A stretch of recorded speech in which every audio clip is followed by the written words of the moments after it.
Little Germany is a complete loss at this point. The road to Little Germany is completely washed away. We shouldn't have worked. We shouldn't have been there. None of us should have been there.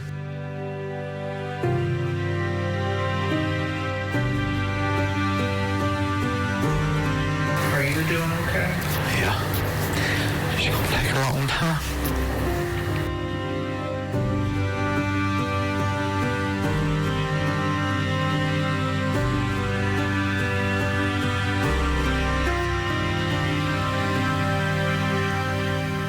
Today marks 6 months since Helene ravaged parts of our area. This is a look back at what the storm looked like through the eyes of our reporters who covered the devastation firsthand.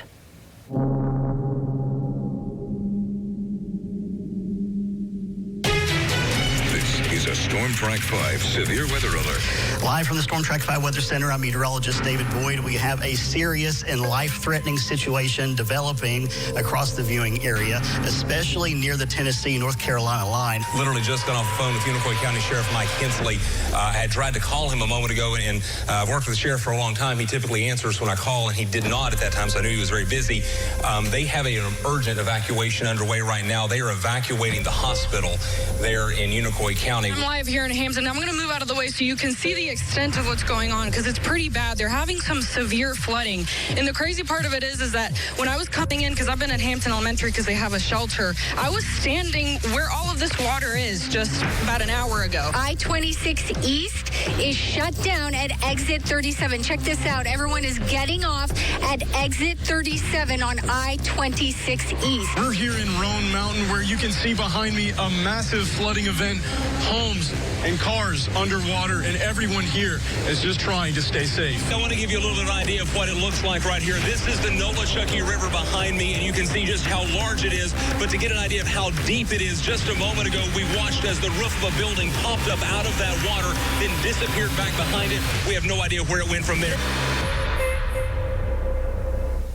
6 months ago today, the lives of so many in the region were changed forever. The death count isn't final, but at least a dozen people were killed. 2 people remain missing in Washington County, Tennessee. Nancy Tucker and Stephen Cloyd both disappeared on September 27th. Nancy Tucker was last seen in her home, which washed away. Her husband's body was found several days later. Stephen Cloyd's wife last heard from him when he told her the Jeep he was in was beginning to float away. Thousands of hours have been spent by several organizations searching for both of them, but so far there's no sign of what exactly happened. Washington County Sheriff Keith Sexton says his department will never give up until he finds closure for Tucker and the Cloyd families. There's so much debris, but we have had K-9 teams in, we've had search and rescue teams on the ground. There's just a lot of debris that hasn't been touched. So there's always hope. Stephen Cloyd's wife, Kelly, says she's not giving up hope her husband will be found. Tonight, she tells News 5's Preston Ayers about the last time she spoke to her husband. Now 6 months later, and there are still many signs of the destruction from Helene here in Washington County, Tennessee. But there's also still one very big question. What happened to Steve Cloyd? His wife holding on to hope she'll get those answers. Steve and Kelly Cloyd celebrated their 36th wedding anniversary September 22nd, 2024 with a trip to Dollywood. 5 days later, Steve vanished in the floodwaters of Helene. I am stuck on September 27th, 24, and I think I will forever be stuck there until he's found. Kelly was at work. Steve was at home along the Nolichucky River. They were texting and talking all day. He messages me and tells me that the basement's filling up. It's starting to breach the upstairs. Steve told her he needed to leave, and he and their dog Orion got into their Jeep, but it was too late. I know he was in the Jeep because he tells me, I have seen a dumpster floating by, Cal. She shared with me these screenshots of their last conversation, including the final time she would hear from Steve. It was 2:48. He said he was starting to float away. This is Charlie Carson Road. We're about a mile down from where Steve and Kelly lived. Orion was found about 3 more miles downstream.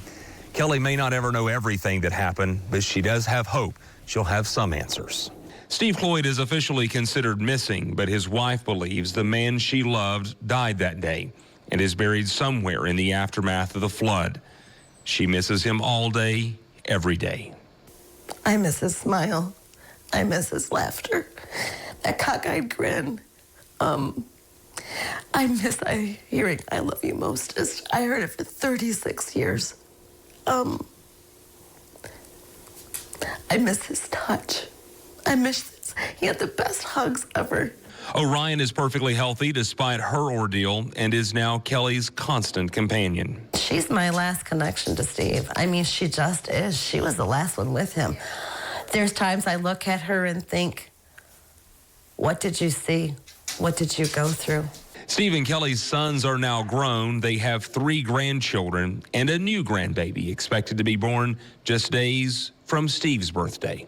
I know that that baby's going to know Steve in a way that we will never understand. I know that Steve held that baby first.